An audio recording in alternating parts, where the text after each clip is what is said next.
Today, I'll show you how to fix destination mismatch in Google Ads.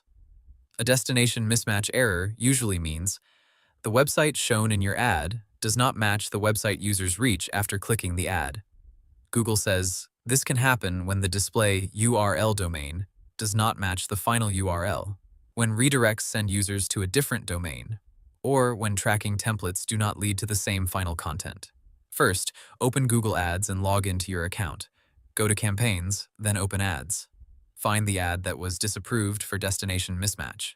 Click the ad and check the final URL. Now compare it with the display URL shown in the ad. The domain should match. For example, if your display URL shows http://example.com, the final landing page should also be on http://example.com, not another domain. Next, open the final URL in your browser.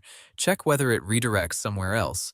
If the link redirects to a different domain, replace the final URL with the actual landing page URL that matches the advertised domain.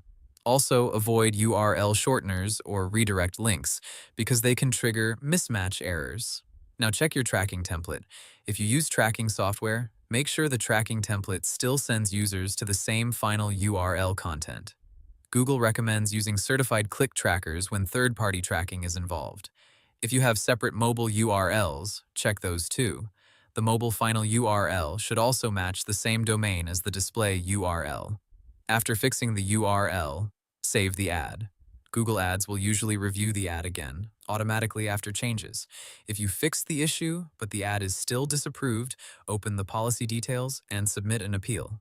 Explain that the destination mismatch has been corrected. And that's it. You now know how to fix destination mismatch in Google Ads. Hope the tutorial was helpful. Subscribe to my channel and see you in the next video.